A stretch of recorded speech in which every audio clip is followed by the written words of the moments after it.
চলে আসলাম চাটকিল বাজারে। তো আসলে আমরা চাটকিলে আসলে আমাদের একটু কষ্ট হয়। কেন কষ্ট হয় আপনাদেরকে আমি পুরো ভিডিওতে দেখাবো, কারণে আমরা বলছি। তো যাই হোক, আমাদের ভীমপুর রোডে আমরা বিগত অনেক দিন ধরে একটা ভিডিও করে আসতেছি। তো এই যে এই রোডটা দেখতেছেন, এই যে পোল লাইন থেকে শুরু করে এখন ভীমপুর রোডের অবস্থা আপনারা যদি দেখেন, মানে একটা কি অবস্থা। এখানে মনে করেন এই যে এই জায়গাটাতে এই যে ঢালাই রোডগুলো, এগুলো পুরা শেষ করে ফেলছে। এই যে দেখেন পুরা শেষ, ভেঙে চুরে, মানে রোডটার অবস্থা কি একটা অবস্থা। এই দেশে আপনার কথা বলার মানুষ নেই।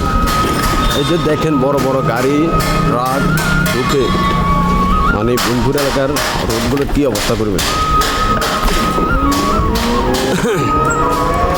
আপনাদেরকে দেখাচ্ছি, এই যে দেখেন গ্যাসের গাড়ি, আপনার চাউলের গাড়ি, সারের গাড়ি।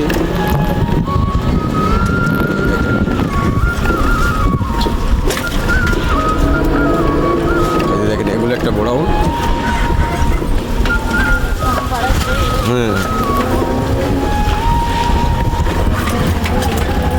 দেখেন এই যে পুরা রোডের অবস্থা, দেখেন কি অবস্থা। দেখছেন বর্ষা হয়ে গেলে ভাই এদিকে চলাফেরা করাটা মানে খুব কঠিন হয়ে যাচ্ছে।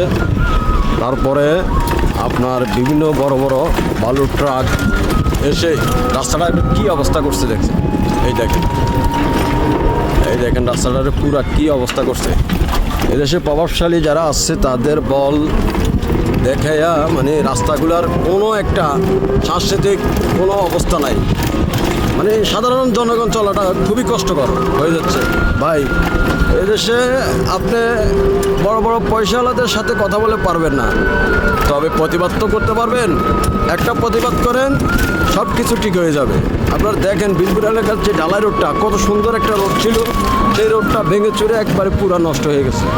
তো যারা এই ভিডিওটা দেখতেছেন অবশ্যই ভিডিওটা শেয়ার করবেন, আর আপনার প্রতিবাদ আপনি ভিডিওটা শেয়ার করে আপনার প্রতিবাদ দেখান। ভাই ঘরে বসে থাকলে কিছুই হবে না। আপনার এলাকার উন্নয়ন করতে গেলে আপনাকে কথা বলতেই হবে, সোজা কথা, যা বুঝে তা।